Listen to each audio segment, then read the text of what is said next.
He wanted to slam on the brakes, jump out of the car, rip a wiper off the windshield, and stab himself in the eye. Eye stabbing was a recurrent desire he had to manage, so instead of slamming on the brakes, he passed the truck ahead of him in a dangerous roar, settling in front of it but not slowing down, watching the vehicle shrink in the side mirror. Perhaps they could sing in the car, she asked, and she began. The boughs are breaking. The house is quaking. Now there's heart aching all over the ground. What should I have done? Walked instead of run? It's raining through the sun all over the ground. Our blasted past went fast, unlike the fleeting now I give you. The crooked, broken bough, shave and a haircut 2 bits. Not a happy song, she added. She rubbed the roots of her hair until they had the nice grassy smell of a freshly killed stink bug. Her legs and his corduroy pants looked like celery sticks. He had always accepted every incarnation of her. Her starved self, her shadow self. Most songs aren't. Well, a lot aren't, he added. I don't know the percentage. Happy birthday is happy, especially on any day that's not actually your birthday. Have you ever noticed that to sing harmony, you have to go above or below the melody, but proceed exactly like the melody, as if you were the melody, as if your part were the main idea? You have to proceed confidently with delusion. Like love, harmony was hard. Ever the way, I suppose, where music is concerned. Yet where would we be without music? 2 of our mass shooters were named Dylan. Music is worthless, she declared. He would have to stop for gas before too long, and when he did, standing there at the self-serve island, the wind whipped his sparse hair flat against his head, the cold air was like menthol, and the fog of his breath like Salem, smoked in memory at another time. When he got back in the car, Lily was asleep, and he made his way to the ramp and got on the interstate going south. The drive was full of scattered flurries that vanished, and the sky lost and gained a look of dirty ice. Somewhere well past the bridge over the Ohio, rolling on into the hills of Kentucky, or was it Tennessee? One of those states lying on its side in defeat, slotted in like slate in a stacked stone fist and a stacked stone fence. He pulled off in an exit that was showing lodging down the road 4 miles, and when he arrived, it was a double verandaed something called the Jumping Rest Tourist Lodge Home, an old inn perched on a hill between the turnpike and a creek.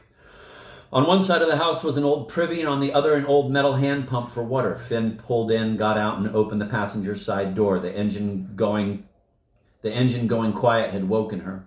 When she slept, she could go still as a picture. Then life would steal back into her, and she would whir again. When she awoke, she would gasp, as if pinched. Where are we? We're on the corner of Garrison Turnpike and South Sunken Road. Now she was pawing through the glove compartment. Do you have sunglasses in here? I think I should wear sunglasses. She pulled out some crooked green aviator glasses. Oh, look, she put them on. A cross between Janis Joplin and a state trooper. Hang on, I'm going to sweep you off your feet, he said, and scooped her up in his arms. I do like the sound of that, but really, I can walk, she said, twisting free. Lean against me, he replied, and with Finn half carrying her up the hill, they walked toward the door of the Jumping Rest Tourist Lodge Home, which had a light that said office and another light that said, less certainly, pen. P-E-N. He propped her against the porch wall and then went back and got his suitcase from the car.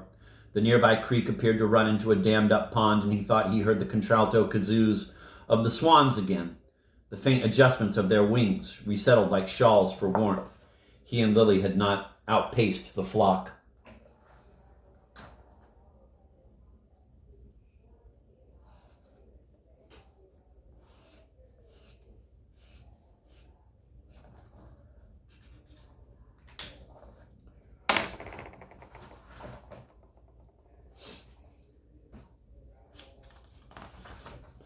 No buzzards, right? She asked. Trees jutted their bare branches into the sky in expressions of fright or surprise or warning or white shoes. No, he said. The decrepit man's was an old Queen Anne heap. Out back was a brook that ran into a bog, and then a rabble of sunflowers. On the stairs were pots of tansy and chrysanthemums. He stepped up on the side veranda and without lifting the brass knocker on the yellow door just went in, carrying Lily, then setting her down inside where she stood holding his arm. This house is kind of janky, said Lily. We're sleeping here? You have a better idea? Okay, there would be fuzz on the furniture, but she was in no position to protest dust or mold. Faute de mieux, she said. Death had improved her French. She whacked him lightly on the arm. C'est bien, n'est-ce pas? Green wainscoting anchored the room, and above it was wallpaper with golden flecked fleur-de-lis. Around on the walls hung painted bird plates, partridges, and grouse. I like the yellow mice put etter, not the floors. Didn't I used to have a vest like this? Lily asked.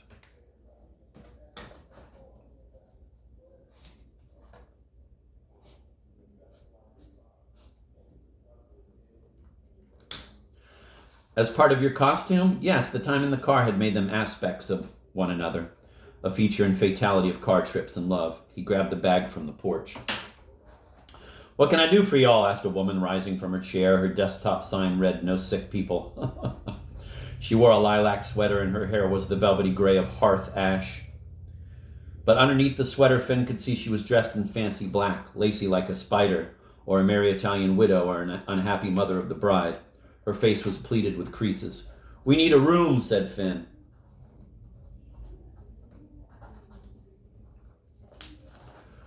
"I'm in ongoing work around here," said the innkeeper, flipping open her laptop. She didn't look that busy. In fact, the whole place looked empty. If she said, "I'll see what I can rustle up," or spoke of her herbal medicines, he would know this was an episode of Sunday night television. But Lily spoke first. "Sorry if I resemble a swamp person." She had kept her sunglasses on. "We're no strangers to swamp people," said the innkeeper, wiping her hands on her apron. "A lot of characters have stepped in here through the many decades. Jesse James, they say. A lot of history, a lot of other infamous rebels and other fugitives I can tell you about if you want to know more." "That's okay, we're good," said Lily. The innkeeper pursed her lips. "Sheets are clean and we don't steal your jewelry while you sleep. There's hot water, though I'd appreciate it if y'all didn't drain it completely." What they needed was to shine themselves up a bit, a little rinse. "Just a little rinse," said Finn. "Pardon our dust," said piebald Lily. She was starting to look like Death's junk drawer. He pulled her closer. "We're really not as sketchy as we appear," added Finn. Lily needed basting or debasting. He wasn't sure. There was the mild smell of weak old poultry coming off her. Lily looked at her own hands, then peered into his eyes and whispered, "Am I too, dunno, translucent, or have I oxidized?" Everything except her nails did look a little clear, like certain Amazon frogs or the Pompidou Museum, the inner workings showing. Thank God for the French who had given Lily a few phrases and the look of art, suggesting very out of town.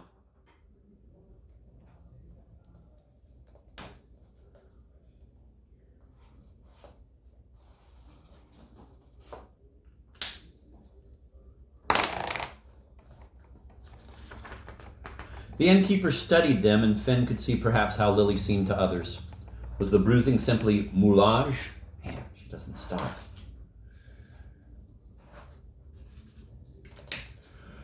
Were the shoes an act? Might they be in an experiment together, or perhaps a traveling circus? Was the translucence a trick? Was this a mohair jellyfish and her gamekeeper?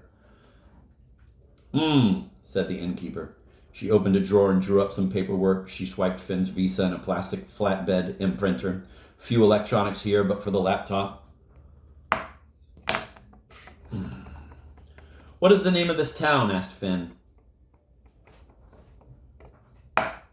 "Tyler," said the innkeeper. "After the president?" "No, the town used to be called Turkey Tail, but then changed its name. Tyler was not the president. He was a drunk who won the card game, so he got to name the town."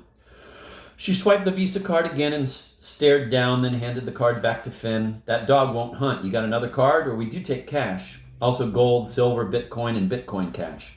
"Let me see." Finn handed her another. She slid it through, then waited before saying, "Y'all good?" and handing it back. "If y'all could sign the guest book, I'd greatly appreciate it." "What's happening?" murmured Lily, her breath like gasoline.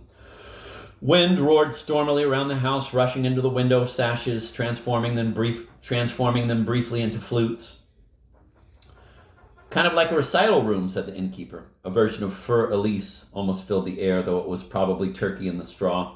As if on cue, two musicians came in the door. Their hands held the hourglass shapes of black guitar cases as if they were carrying their own shadows. They nodded and headed up the stairs to their bedrooms. Perhaps there would be music later. "This place has been in the family for a long time. A lot of faded dreams," she smiled. "Not all of which are mine. Some I'm simply descended from." She smiled again. "It's not haunted or anything," she said. "It's a house of good repute. I don't know the shotgun loaded. I don't keep the shotgun loaded." "Should you?" She ignored him. "I've given you the best room, though it's patched," she said. "It's got some history. The windows have some stained glass panes, and you might see in one of them the old surgeon who used to cut off the soldiers' legs on the veranda. Also, I patched the wallpaper with scraps from the presidential box when they were selling those after they tore the theater in Washington down. I suppose as souvenirs they can go both ways, but we here are fans of Mr. Lincoln." "Who isn't?" said Finn. And the woman raised her thick, still dark eyebrows as if to say, "I wouldn't holler that." Not naming names, she said, then changed the subject. This place once aspired to be a high cotton boarding house, if one can say such a thing. A piano in the parlor and whatnot, just plumped all the pillows to get the bugs out of them. She gave him her Splenda smile. There's 2 ginger cats downstairs here, Red and Les, but they keep to themselves, Red and less Red. What else can you name cats? I once had one named Hercules, said Finn, and one named Quiche. For cats? Said the landlady. Afraid so. Now she was just going to ignore him on the subject of cat names. If anything upstairs seems not to work, just kick it, smack it, or unplug it, then plug it back in. We're on the zig and zag of the Mason-Dixon line here, and it's just how things are.